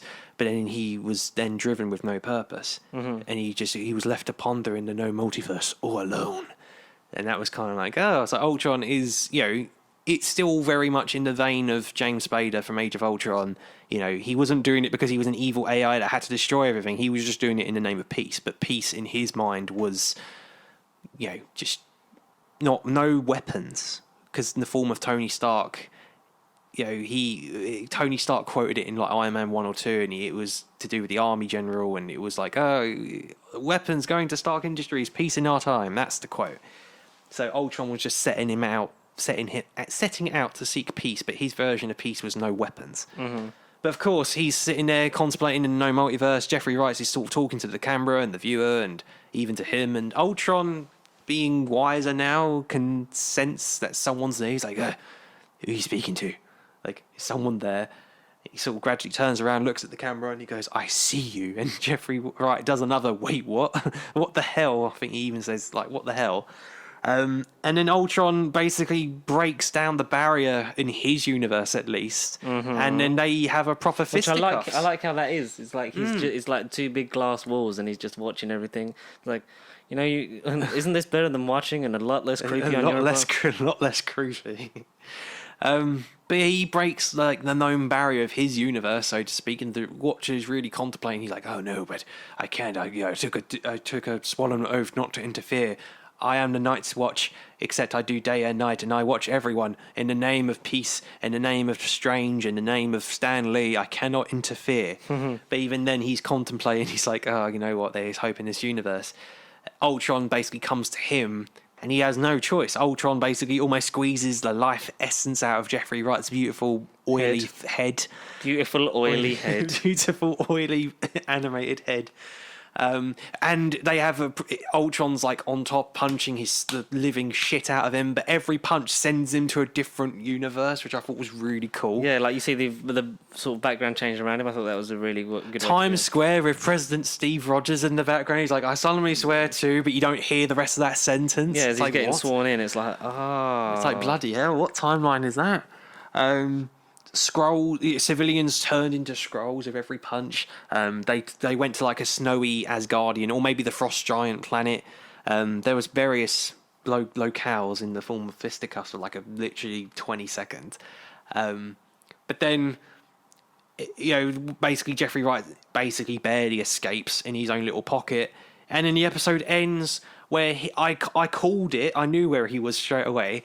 That you see like a purpley, bluey background, and it's reminiscent to the Doctor Strange mind bubble where he was crying. He's like, what have I done, Anakin? Or Obi-Wan, what have I done? Then camera turns around and you see some tentacle demon stuff in the background, calling back to that Doctor Strange episode, and then you see them disappear, and you just see Doctor Strange Supreme again. And he's sort of like, well, now you have to say it, don't you? And he's like, all right, well, I have to admit, I need your help. And the episode ends with the camera panning out, them two looking at each other, and we all know what that's going to mean for episode 9, the finale, which sadly, shit's going to go down. Oh, yes. The Guardians of the Multiverse are going to be formed. We're going to get Hayley Atwell again. We're going to get Thor and Doctor Strange. I mean, they're the 4 that we definitely know. And probably other people. Howard the Duck is probably on the team. I'd be cool. I reckon Howard the Duck's probably in it again. But yeah, T'Challa Star-Lord, that's another key player. T'Challa Star-Lord. Maybe like an Iron Man that isn't going to die straight away would be funny. As they got to stop the evil robot man-robot, and save the known multiverse. And maybe if this series matters, maybe this will add to the cataclysmic events. Yeah, or the catalyst. I didn't know what you were going to say. The catalyst event. No, because every time we watch a Disney Plus show, there's that moment where, they've crossed the threshold, so to speak, and maybe you will add the what if moment in that video, in that clip, or whatever, you know what I mean. Yeah. There'll be an updated version of that video where all the moments sync, and, like Jonathan Majors says in Loki, we'll cross the threshold, and that's when everything goes off script, so to speak. It's exciting. Yeah, next week I feel like we have to just stream it and talk about it and watch it. Mm-hmm. But no, it was absolutely mad. What If was incredible. It was. But it weren't even akin to a normal episode. It wasn't like, so what film is it based on this week? Who voice cast? Like, it weren't like a normal, usual episode. Because it deviates so much from where it is. Like, it's like, and here's what happened in Age of Ultron, but instead of stealing the cradle, Ultron got his body. And so Infinity War comes next in the form of 30 seconds because Thanos is dead. Yeah, because I like that, because he destroyed Earth, but the event still happened. So Thanos gets all the stones and then comes for the last one and is just cut in half in seconds. And then he doesn't even say a word. He weren't even Josh Brolin. He didn't even say a word. Make a sound. But no, it was just very good, and we all know, like I say, the footage from the mid-season trailers are all going to be in next week's finale, and whether or not it will end in a slight cliffhanger, we'll just have to kind of wait and see, and maybe predict how long the episode's going to be. Do you think it will just be a standard 30-minute, 35-minute, half hour? I think it might be a bit longer. I think it might be 45. That's what I hope. I hope it's slightly longer, just to round off everything. Maybe allude to season 2 at the end if you must. But then, does season 2 really need an introduction? Will it end on a big mystery and unknown ending? Or will it be resolved and the watcher realises that he can't just watch in a creepy way? He'll have to be part of the MCU now. And then whenever we see him next in live action, potentially in the form of Jeffrey Wright on screen, fingers crossed, maybe he could be the figure to summon the X-Men and Fantastic Four to the MCU. Maybe. That might be a cool little thing of like, wait, what the fuck? And then it ends. Yeah, maybe. I like how we got like Red Guardian shield. Nice little thing. Yes, that was mega cool. Because again, that's the other episode we are going to get in season 2. But they didn't like allude to the fact that I have a family and I had a adopted dad and stuff. It wasn't just like a spoiler alert if you haven't seen Black Widow. It weren't just a this film happened and I have a dad and I have a mum and I have a sister. It was just. Cool shield, what do you think? As if almost she didn't know about them, almost. But obviously she did. Yeah. But yeah, Red Guardian shield, she became Captain Russia for a hot minute. Jeremy Renner looked to me like Sean Gunn from Guardians as opposed to Jeremy Renner. He didn't look like him to me. He didn't look like Jeremy Renner, 30. But voiced by him. And then the big moment, what I would have called the episode, what if Hawkeye died instead of Black Widow? He went out, said, I don't want to fight no more, and... Yeah, that was a very good parallel to that scene. Yeah, that's what I was going to call the episode. What if Hawkeye died instead of Black Widow? And I thought that as the episode was going on, I said, surely one of them's got to bite the dust or one of them's got to save the other. Mm-hmm. But then Hawkeye kept saying throughout the episode, he's lost all his friends, he's lost all his family. Like, what's her name? What is it? Laura. That's his name. Yeah, Laura. Laura. And he just simply says, I don't want to fight. She's holding his hand. He lets go and he says he don't want to fight. And then there's a bunch of Ultron legionaries, bots, sentries, trying to fucking kill them both. And Hawkeye with his bow and arrow to the end sends an explosive arrow and takes some out along with himself. But I thought that was a cool, nice moment for Jeremy Renner. Mm-hmm. I mean, that's all there really kind of was. It wasn't like a random Nick Fury cameo. There wasn't none other. Captain Marvel showed up for a hot minute, but then she died officially. She got exploded in the face. She got exploded. But other than that was kind of it. There wasn't one of these with so many voices and cast members and da-da-da-da. But I say all of it's going to continue over nicely into next week as we will stream and watch it and react to it and hopefully find out if it will matter in the grand scheme of things in the films, maybe. Yeah. That's what I'm excited for. Yeah, we'll do that next week. Mm-hmm. So you're back at work, so it'll be what? Well, I'm off Wednesday, should be, so. We shall see. We should, because I have 3 days holiday next week and then 2 days off, so hopefully he just puts them all in one thing, so that'd be good. But yeah, man, I'm looking forward to it. It's interesting that it's now a thing of he's going to be the Nick Fury and assemble his Avengers to save the multiverse, and that's the only reason he's doing it, because it's like, oh, it's a bit bad. A bit bad. Very, very bad indeed. A bit terrible. No, I thought it was a good way to bring the Ultron character back, because we've said since Age of Ultron is, like, from what I understand, meant to be one of the big bads of the Avengers comics, but really, in one film, he hasn't really... And he had his classic look from the... Yeah, completely, in his new body. Normal that was Ultron. used as, like, battle armour. Yes. Almost. Which I was like, that's... Because for the first couple of minutes, it's clearly Vision voiced by whoever voiced someone Ultron, doing a very good Spader. impression of James Spader, yeah. Yeah.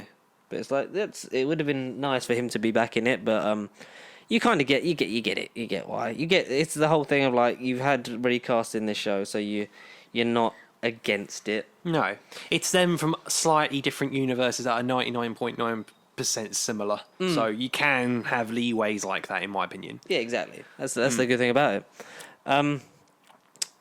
But yeah, if you want to leave your thoughts and predictions maybe as to how it might all go down, you have if you haven't seen it, or leave a what if episode that you would want to come up with.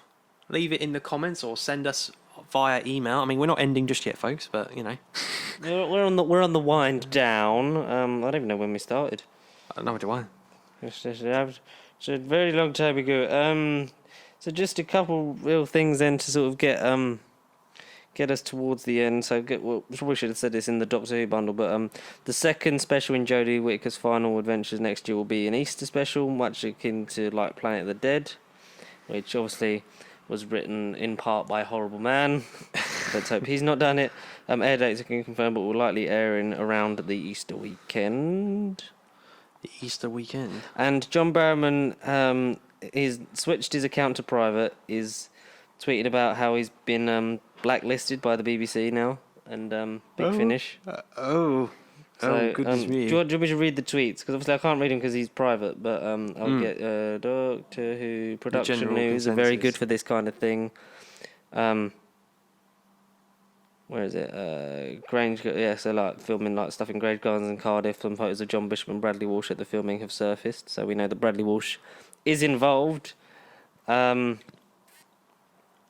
Loads of good set reports and stuff like that. Look, pictures from the No Time to Die premiere. Oh, nice. Saying that nice. She just looks like John Pertwee. Yeah. I saw those photos yesterday and it never occurred to me, but looking at that, it's like, yeah, it's obvious.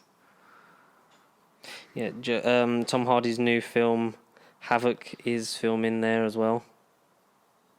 And so, because there's been stuff like, Netflix film, Havoc, so Bute Street, like one of the main streets in Cardiff.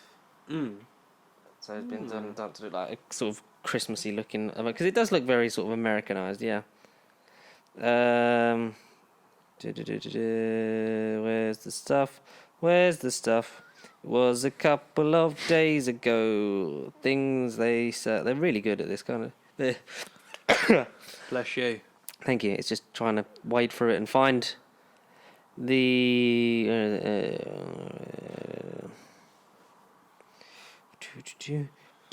Oh, actually, one thing I kind of wanted to add when we were discussing it with various briefly, whatever audience you're from with the Doctors, whether you a Tom fan, whether you, like you say, whether you're a more modern fan like me and George personally, and you're discovering the classics, or you're like an older viewer who may have missed a couple of Doctors in like the wilderness years, so to speak, and you've sort of caught wind of the Matt Smith and you're discovering Tennant and Capaldi, whatever stage of the fandom you're in, to move away, to slightly change the topic, whatever fandom you belong, Marvel have the opportunity. It's been very heavily rumoured, we've been talking about it all year. It's a very small independent film, but again, Disney are going to release a film called Spider-Man No Way Home. Again, it's akin to more recent. It's not going, but whatever camp you see, whether you discovered the Toby era or the Garfield era, or you might have missed one or the other, or you might be a new, very modern viewer and you just discovered Tom Holland. They're hopefully gonna, in terms of films and on the big screen, whatever camp you sit in, and they're hopefully gonna find the right boundaries and sort of not mesh it, but they are for the one-off film we're hopefully getting this December. I'm still nervous about that film, even more so that Tom Holland's been a dick.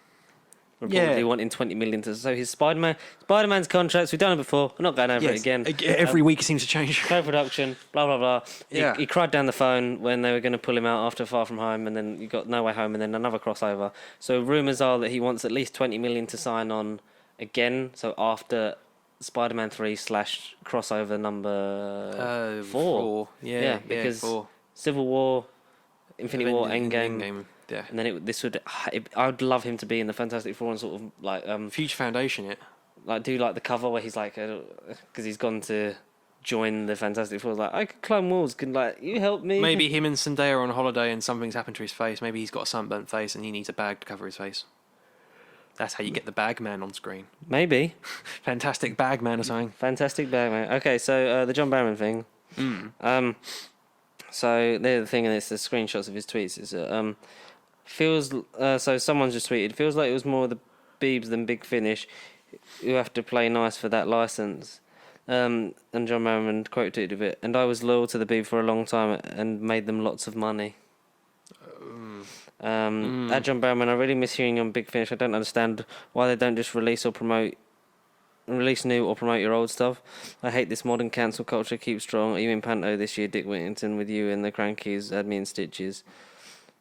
They have blackballed me for nothing, so nothing I could do. I personally think it's a stupid, wrong decision, but who am I? Loyalty means nothing these days. Blimey. At that point, you're like, stop talking. He's digging himself a grave. He's and also David Tennant was caught without his hat because he knew he was wearing a hat because he was filming something as a priest for like ITV or whatever. It's literally David Tennant caught without his hat on in Christian Brassington's Instagram story today. He's got his 10th Doctor haircut and no beard. So everyone's like, that's where the thing was like, goodness me. He's in the centenary special. It's like, wow. Nobody might. And November the 23rd, 2023. Oh, yeah. Is a Saturday. It's a Saturday. Make of that what you will, ladies and gentlemen, because I think that means that we're definitely going to get a special. But it means I can finally delete that thing about John Barrowman. Stop being a twat and just repent for a little bit. I don't know. Yeah, sort yourself out. Yeah, stop being a dick. I'm not trying to be a dictator. Nothing else really happened, did it? Oh, the deal, yeah, the Steve Ditko thing. So the Ditko estate filed for the rights to Spider-Man. We're talking about the MCU and the future What If and Season 2, but the MCU could come crashing down. Oh no, what's going on this week, George? It won't, because Marvel Studios will be like, this makes us lots of money. How about we give you some of that money? So Steve Ditko was a co-creator with Stan Lee and Stan Lee, Steve Ditko, and the other one. Comic creators. It is Ditko's estate that's doing it, isn't it? Yes, because like co-creation of these characters, like especially like Spider-Man and stuff like Jack that. Jack Kirby. Yeah, is it Jack Kirby? Jack Kirby. It's either Kirby or Ditko. I think it's Kirby actually. Yeah, like one of them. We should report on this better. That their estate has like filed because they have partial rights to these characters, because after a certain amount of time it can go back. So by 2023, if not settled, Spider-Man could be pulled out of the MCU because Marvel or Sony won't own him. No, because it would then be owned by that estate that could then either sell the film rights again, like you do, because film rights only last a certain amount of time. Agreements can be changed and updated in contracts each time, as we've seen more recently in the Spider-Man tropes. But a good example is the Fantastic Four. They needed to have the reboot in production by that time, otherwise they would have lost the rights. Same like with Daredevil, they didn't get a new film or anything off the ground, which is why the rights reverted back to Marvel, and they made the Amazing Daredevil TV show, and then undoubtedly Charlie Cox wants Kristen Ritter and John Bernthal to appear in the MCU. Like, I think those guys deserve to be in it as those characters. Which is like, yeah, good. You're probably in Spider-Man, and I'm okay with it. Yes. So that kind of thing can happen, but eventually, like everything, nothing lasts forever. Isn't it currently June 2023? It's the rights at the moment in time? Yes. If not settled, that is when the rights will then revert back. As like we said, and it could mean a lot for loads of the other Avengers as well. Everything, yeah. So the MCU is not going to come crashing down because Marvel will either get the estates on board with this, so they can actually earn the appropriate, because they've been short-shafted for a long time. It was all like Stan Lee did all of this, but it's like, no, Jack Kirby and Steve Ditko did a lot as well. Exactly. Yeah. And they should be recognised more. And like Stan was like that towards the latter ends of his life. Like, no, like without, like, you know, like Kirby was great at doing this and that, like, and without Steve Ditko, like, these things wouldn't come to life on the page and blah blah blah. And they should all get equal amounts from their 100%, creations. 100%. Yeah. Like, because without those three, you wouldn't have these whole characters and this whole world that you now play in and sell from billions upon billions of dollars around the globe. And, you know, Marvel aren't stupid. They're not going to let their characters disappear. No. Because they were, you know, smart enough to, like, not let like Bob Iger got on the phone to sort out the situation between Marvel and Sony for the whole rights thing for Spider-Man. But he's not in charge anymore, so I don't know. No, who knows? Who knows, indeed. And I think it will get sorted. Like, there will be a payoff, or, you know, rightly they should get a percentage from the film, box office that the films make. Yeah. Like, anytime their characters feature. Maybe not just, that's what I mean, not just the films, maybe the Disney Plus figures as well, maybe. Yeah, so anything they make from that should be, and, like, media sales and stuff, blah, blah, blah. Because, you know, that's not going to change. You're not going to lose $1 billion franchise overnight, because they won't let it happen. But, yeah, what else? Yeah, because, like, Mickey Mouse becomes public domain, like, next year. Yeah. Because stuff like the way things become public domain is when they exist for a certain amount of time, then they become public domain, which means anyone can make adaptations of them, like Cinderella, Robin Hood, stuff like that. They're think about it. Literally tales as old as time. Our channel in 100. I think it's 100 years. I swear it's about 100 years. It's something like that. Yeah, so even in 100 years, if the world is still around in 100 years and they want to carry on our legacy, they don't have to ask us for copyright, or if that's the word literally, right. essentially, you can make something of that because it becomes public domain, because it's existed for so long. That it's like, you know, the fairy tales, like, they were just stories that then they've existed for so long. Disney made them, and like various other people have made like adaptations of the same story, like Cinderella. Lion King will eventually get to that point where everyone just makes Lion King movies, and that's a bit scary. Because that time we got like 3 Jungle Books in one year, like the Disney live action one, the Andy Serkis one, and then there was another one in production, wasn't there? Yeah, blimey. It's like I think Robert Downey Jr. was looking for one as well, but then he made Doolittle, and that worked out fine. Does that mean Batman? Because Spider-Man was created in the 60s, but Batman and Superman are in the 30s and 40s, right? Or one of the, whatever way around it is. I think it's the say the 30s. So like in the 30s, they could. Yeah, so become 2030, like, so what, another 20-ish more years. Well, so we'll be older men, and hopefully the channel will still be going. Yeah, we'll still be going. This ain't going to end until we're at least dead. No, that's what I mean. So, like, 20 to 30 more years realistically, because Batman, at least, it's like 75 years. DC has had a 75th anniversary, like, a few years back, 2012, I want to say. So, like, you know, give it another 20 odd years, and then, you know, public domain of Batman. Unless they so to speak. Yeah. Unless DC were to then, like, you know, because then they can well, not extend it, but they can, like, say, like, they are the ones that own it, blah blah blah, and you can make amendments like that, but like once it becomes public domain, like you can't put it back in the box, essentially. But that's cool. And then we could do a brief breakdown of Tadum, because there was a load, like, so Netflix is Tadum, as I got told before we started recording. You didn't know what it was, did you? I just saw hashtag Tadum and thought, what on earth is this? But then it's Netflix, so I took its word. But we could briefly break down what we got featured. I mean, there's loads of projects that we haven't watched. There's one that I was excited about that I know you haven't watched, but I think I will check out at the time. Mm-hmm. One of the things that got a trailer was basically Cowboy Bebop. I'll get my thing out of the way. Cowboy Bebop, anime series from the 90s. You know, it kind of inspired the Western audience. Only 26 episodes. It's not one of these where you've got to watch it for mums and mums and mums and 300 odd episodes of filler and stuff. But that's getting a live action series with John Cho as the lead. It's cool. only 10 episodes, but that got a trailer. Just briefly. I mean, that's what I wanted to say. But Cowboy Bebop would be one I'll be watching. We got announcements such as Extraction 2, Chris Hemsworth Netflix flick from earlier this year, I want to say. So did we get a trailer for it? Yeah. Tadum cheek teaser, yeah. We got confirmation of season 4 of Ozark. We knew season 4 of Ozark was coming anyway, but it's very much that show's winding. Have you watched Ozark? I haven't yet. No, Very Jason good. Jason Bateman. Bateman yeah. is very, very good, underrated actor. Stranger Things season 4. Stranger Things, we got a promo yeah. for that, which was like, yeah, interesting. I'm still going to watch it. This show will eventually run out of ways to make me care.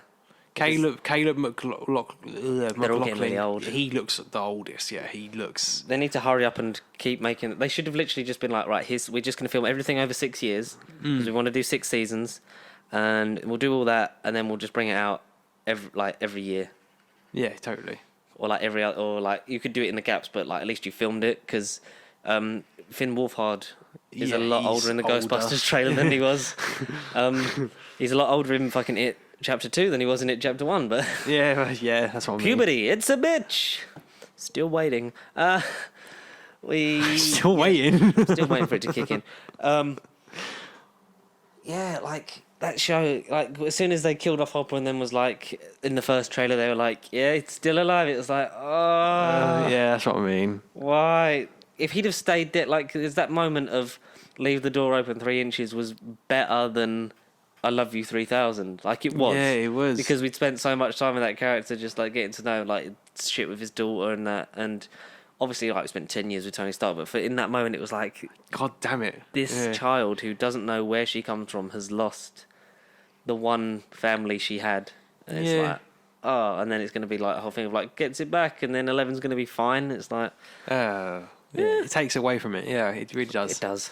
Really does.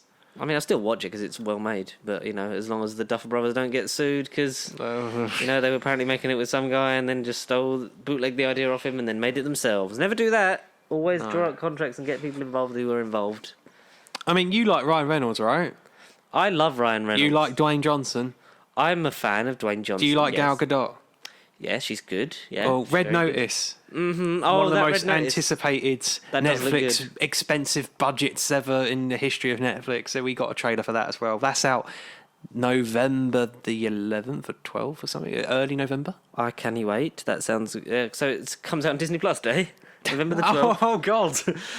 Oh no! At the same time, you can watch Jungle Cruise without Premier Access. And Shang-Chi, yeah. Legend of the Ten Rings straight on there. Oh, no. Eternals is meant to be January, that it will come on there. January or Yeah, it February. makes sense. Yeah, because Eternals is literally like the 1st or 2nd of November. So yeah, it won't be until January. Because it's the 45-day turnaround that they're doing at this moment. It might carry on because of post-pandemic, but in terms of get it out there and pay for it and have you... It's weird for the Disney Plus releases, like, and it's just straight on there. You're like, Hey, what? yeah, Like, what? Because Free Guy come on there today. it did randomly. It broke. but- And then it broke Disney Plus. Such a good film. I'm still going to buy it as physical media because 100%. one day it might get deleted off Disney Plus, or Disney Plus might just stop existing. Oh, what on earth did I read this week? It got added. No, Agent Carter. So I shared with you last week. Agent Carter one shot got added, and it's been taken off already. What? It's been taken off. Why? I can't remember why, but it's been taken off, and I don't think they've added it back since. Is it like an issue with like? It I can't be a didn't rights actually even issue. read it into it. It was on there. We were like, yeah, one shot, woo, and Yeah. then it's already been taken off So It's like 2 or 3 we days nearly ago. had a second one shot, and then they just got rid of them. for whatever reason. Yeah, Damn it! I really the Agent Carter. Have you watched the Agent Carter one shot? yeah. Did you watch it I before it see went? them all. Have you seen them all before? before Disney Plus? Oh, so- yeah. Because as I collected the films. Yeah, for because they were on the collection, they were DVDs, just and then on like the extras, All Hail yeah. the King was the last one, and it was like these are really good. We should do more of these. And it's like, oh, we're just not going to do them anymore. Yeah. And then, like I say, they added All Hail the King relevantly because of Shang-Chi, and then they've added this Agent Carter one because I'm assuming because of the Guardians multiverse stuff, and then now it's been taken off. Don't know why. It's a shame It's like randomly. because you should watch that before you watch the Agent Carter TV show because it's Yeah. a good sort of prequel, isn't it? It's sort of like a, and here's how we sort of set. It's like a mini pilot. Yeah. It's like this is how we set up. You know, how would you like to come and work with me and my really weird 1940s radio voice? Me, Dominic Cooper. Howard Stark. I hope they put them all on there. I don't know. What else did we get? We got Something that I got forced to watch, but Bridgerton season 2, which totally doesn't have its lead in it. yeah, because he's not in it, No, he isn't in it. No, but he's like it might be James Bond. It's like, but yeah, well, no, because he's got like a French name, but he's English, and it's like you really confuse me, man. Jean Page, and it's And I'm like, yeah. I was like, oh, so he's gonna be French, and he'd like speak with an English accent. I'm like, Hello there. what the fuck's going on? Hello there. So yeah, if he wants to be James Bond, fuck it. Because I saw a thing. So there was a tweet. Because we'll talk. Is there any more stuff that come out of that? 'Cause we've got Sex Tiger King Education season 2. 4. Tiger King 2. Fuck right Randomly. off. Tiger King 2. A second series of that. It's happening. But he's in prison, so what's going to happen? Maybe him in prison. I saw a tiger. Tiger saw a man. God, that's old news. That's a year and a half old. We got trailers for The Witcher Season 2, but then we also got an announcement of Witcher Season 3 before that's How many even aired. books are there? Okay, I'll Google that because I think it's like 5 or 6. It's loads, and then there's been 3 Book a games season? currently. A Book a season? Potentially. Like Game of Thrones, but, you know, they don't catch up and then fucking... Novel series. There is. Okay, no, sorry. I've 6 fantasy novels and 15 short stories. So I read it as 15 novels and 6 stories. I was like, what? So there's room for Yeah. 6, maybe... If you take into account the short stories, maybe another 2. So maybe like 8 seasons you could get. Potentially. It could be the Netflix version of Game of Thrones. Yeah, but written well and consistently, and they don't go, fuck it, half the episode count because we've got stuff to do. You know, they still haven't done anything on Netflix. So David Benioff and DB Wise were like, they wanted to do Star Wars, so it's like, we can give you enough episodes, and they're like, no, just, we'll do the episodes cut short because they want to finish and do Star Wars, and then that went badly, so then they pulled out a Star Wars, and then signed a deal with Netflix for like 600 million to make stuff for them, and then they still haven't. So, what did you expect from one of the guys that wrote X-Men Origins Wolverine? But that's not the only Witcher-related things we got, because we got an animated film and a prequel series, live action announced. The New Witcher: Nightmare of the Wolf. Have you watched that the anime one? That might be the one I'm on about. That's on there now because that was out a while ago. That's quite good. It might be season 2 of that, maybe. I don't know. But then we got Blood Origin, which is a prequel set 1,000 years before the season 1. So essentially, it's going to be more mythology for those that are more interested myths. in it. More. It's cool that we got like a witchy MCU style thing. I mean, I enjoyed the first season, but because I'm not a big fanatic at the games, it didn't wow me. But I loved Henry Cavill's portrayal. But they are based more on the books. They are. Whereas the game thing. deviates a bit, but the game is one of the most accessible games for a lot of people. And also, the TV show doesn't have loading screens. And I imagine if we eventually get that TV show, Netflix are adding games. That's something that came out a couple of weeks back. Yeah, I don't. Free of charge. You play games on your TV. I fucking do that now on my PlayStation, on the Xbox. But now, Netflix want to get into that industry, supposedly. However it works, maybe Call of Duty will be a Netflix exclusive in years to come. Who knows? I don't know how that's going to work. I think that's like, we got to compete with everyone on that level. It's like, you don't just... Start making yourself profitable instead of like, we're going to spend millions on this TV show and then we're going to cancel it after like 1 or 2 seasons. Because it is an instant hit, hit. And they keep losing. Like Netflix are down. Like they lose money more than they make, and then but all the mistakes they've made, people like Disney Plus, like I would say BritBox, but it's like HBO Max, like all those ones, they learn from that and then like they just perfect it themselves. That's why you have so many streaming services now. Because like, well, we learned from that and what you can do, but then we can just make the money straight for ourselves in our own pocket. Bye. But will Neil Gaiman's The Soundman make all the money in the world? Because that's just kind of been floating around for years. And Netflix is like, if we want to do as it. good quality as Good Omens, then maybe. I got a trailer. I mean that's kind of Cobra Kai 4. There was something about Cobra Kai 4 as well. Isn't that already on the way? I think it might have been a trailer or something. I did before we began recording. I had a good page that sort of said this, and now I'm just kind of googling for things. We confused you because you found out what to done meant, and it was the noise when you load up Netflix, and it's the logo. Doo-dum. Is this so? Season 4 of Sex Education? Yeah. Got announced, yes. Yeah, sure. This is what I knew. Don't know how it's going to work without the school now, but I hope that they've at least thought of it. I'm not just like, we're just going to make this up as we... Because for me, this has now... It is at the crossroads of... It can become like Game of Thrones in terms of... We're just going to make up whatever the fuck we want. Yeah. Or it can be like, no, there's a story that needs to be told. Because if these... Like we've told about the communications of sexual health between teenagers and how it's not really talked about and frowned upon. And that's why stuff seems old-fashioned. Because it's a very old-fashioned approach that people have to sexual health. Mm. And none of these things would happen if you didn't help us talk about our problems and that, like what Eric says in the last episode of like season 3, and it's like, Yeah, and it's like, how do you then get so these young adults then going into the real world? How does that then that evolve and change, and where do you find that in your trajectory with these characters and stuff? And it's gonna be interesting. I love the show, I really do. It's just season 3 left a thing of like, this could be the end, and I could be okay with it. And it felt lazy in points, like they did the opposite of Rick and Morty. Like, we're gonna listen to what everyone wants and try and do all of that. Because, you know, we're gonna bin off a very lovely, sweet relationship that Ruby and Otis were having just because, we need him to get with Maeve. Yeah, we need Maeve. Either have him with her Then from earlier, yeah. or have him and Ruby last through the whole season and be like, I guess this is the status quo now. Have her come back from America after they've reconciled as friends. Yeah. And, like, then see, like, where they're at. I don't know. I could write TV, but I don't, so... Yeah, no, it was a good analysis. I don't know. It better be fucking good is all I'm saying. But something that was good earlier this year was Army of the Dead. Zack Snyder take on zombies and casinos. Also, you know, they made clear that guy had never done a heist before, but now we're seeing him in the past with heists. Yes, because Army of Thieves, October 29th, the prequel. I got a trailer as well. Army of Thieves. That looks okay. The safe cracker, the German safe cracker, who was funny. I just hope we don't get an army film every couple of months. I think they're all the things I could find at the minute, but... Yeah, it's exciting stuff coming. As always, I mean, we might not sound excited about some things. We're just worn down by life and the environment and the petrol crisis. I mean, yes. We should talk about... You saw my thing at the end of my latest thing I've sent you, recording-wise, Evil of the Daleks, because I unboxed that yesterday. The Evil of the Petrol Daleks, yeah. Yeah, I said at the very end, I made a joke about that. It's very good. Do you want to tell the audience about it, or do you just... Oh, what about Evil of the Daleks, or Evil of the Petrol Crisis? Evil of the Petrol Crisis. Evil of the... So, it sounds like a Cherry Nation script, though. That's the ironic thing. It sounds like a 60s Doctor Who script. Invasion of the Petrol Crisis.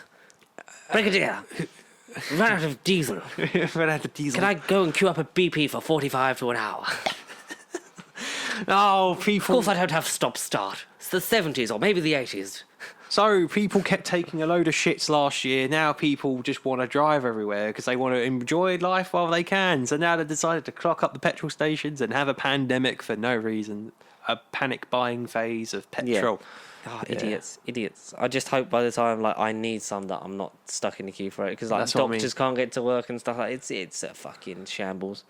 It is a shambles. No, we're fine currently for the minute. We'll just see obviously how this pandemic, this global situation, this YouTube live event that will go beyond the cameras when we turn them off in a minute. We'll see how it has to play out. Exactly. Because obviously there will come a time for us personally when we'll both need to go to the petrol stations, and like George has said, we don't want to be queuing up. We need places to be. We've got jobs to get to, so... If there are any scientists out there, I'm talking to the audience now. If anyone is a really, really smart scientist, the future is in hydrogen-powered travel. Because if you can figure out, we just need someone to figure out a way to store liquid hydrogen without it blowing up. That's what we need. Because hydrogen, you can make, there's an abundance of it, isn't there? Mm-hmm. Yes. And when you, combust it, with oxygen, water comes out, the exhaust. So you're having, no pollution. Yeah. So if anyone can figure out liquid hydrogen storage... Yeah. Then it'll be all right. Because then... It's better than, because having an electric car, you're going to knacker your battery out within 10 years at best anyway, and a whole new battery pack's $5,000. So we need to, if they're going to get serious about this whole eco thing of you can't have a petrol car, sell petrol cars after 2030, which I think will be pushed back anyway, because it'll probably be 2040 by the time we get around. 100%. We didn't think this through. I don't know why they still let me do this job. So you want... I did not say that. More facilities and make electric cars actually affordable to normal people. Make them the prices. We need more in circulation so they go down. So you have, when you bought your first car was a couple of grand? Yeah, a couple of grand, yeah. yes. Same for me. You can't get an electric car for that. No, it's you really can't. Nine upwards. And that's a fucking best, really. Yeah. So you need to make them more affordable. You need more facilities for it, like for charging and long journeys and availability of that kind of stuff. You need to look into alternatives as well, not just electric, but like alternative fuel sources. And you need to, maybe just look at causing less pollution in fucking general and stop buying all the petrol, you bastards. Stop it, people. No. Oh, I care about the planet because we're running out of petrol, but I've got all my lights on in my house. It's fucking summer. Well, it is in the time of this story. It's not now because we're heading towards winter and stuff. It's getting a lot darker. No, and slightly chillier. Literally, as this petrol crisis has started, it's getting noticeably colder. The world is getting cold with Hey, the walk people. a bit, everyone. Save the planet a little bit. But I digress. We'll end. There is a cliffhanger this week that I have got. Okay. I don't know if Connor's seen this one. Sometimes he has, sometimes he hasn't. I don't know. Yeah. I was like, no. So apparently, rumor has it that HBO Max is looking to release the Aya cut of Suicide Squad in 2022. Since when? You're not talking about the 99.9 that they're not fan-made photos that Day of Day released this week or a few days ago. It's rumored to be happening at HBO. Nothing concrete yet. No. Do you want the Aya cut? Because I fucking didn't want the first one. And no, James Gunn's The Suicide Squad is much better. Make sure you pre-order that on Blu-ray, ladies and gentlemen. Thank you very much for listening. Hashtag justice for filmmakers. I would for his sake, but sure, I don't need it in my life. I mean, James Gunn's Suicide Squad will win the debate anyway. It's not a debate. It's not going to be the Aya cut versus James Gunn's gun. That was randomly on Instagram. Yeah, someone else sent me that, and it was like, oh my god, that's fascinating. And if you, the audience, want to see it, you should pre-order it on DVD, Blu-ray, or 4K, or whatever you got it on now. Wanna play? And fuck. Nom nom. Fake mustache. No, that is the worst fake mustache I've ever seen. Fuck. Oh god, so good! I can't wait to watch that again. Thank you everyone for listening and watching. Well, listening because still with the camera issue, we are closer to resolving it. Just it's money. It's coming up to Christmas, so it's be a bit tight, but we'll get there. Yeah, absolutely. Yes. Taylor, live your sex tape. I've been George. He's been Connor. It's been a pleasure as always. If you want to get in contact with us throughout the week, you can follow at Pasty Cheap across Facebook, Twitter, and Instagram. And if you want to send us something to read out in terms of electronic mail correspondence, at nerdbiblecontact@gmail.com. Whether it's the form of what if, your own what if you've got petrol, let us know. Yeah, let us know. Let us know. Let us know whatever you want to know, and we'll talk about it. And if you want to start our new petrol, petrol Patreon at the pumps, the petrol podcast. Pasty sheep at the pumps. Where we just go around to different petrol stations and go, nope, pump. None here. Pasty pumps. It's just Connor like dangling, like an empty water bottle in the desert, like dangling it above his mouth, like shaking it, like, not even a drop. No sustenance for me. Until then, we will be around with more videos from Connor. If the Russell T Davies stuff ever sends from my phone, that will come out. If not, Connor's will. But the thing unboxing? There's a couple things I've recorded that I've sent your way. The Evil the Daleks thing last night, but yeah. I need to do the Dune one. No pressure. Whenever that comes out. Well, I'm gonna 98 pages left to read. 98 pages left to read. Well, see if you can finish reading it by the time this episode comes out. Because we've got like 3 weeks till the release anyway, so. Oh, so that's when I'll schedule the video for. Bear time, yeah. Not an actual bear. See you guys next week. Thanks stay pasty and don't fill up your car with petrol unless you need to.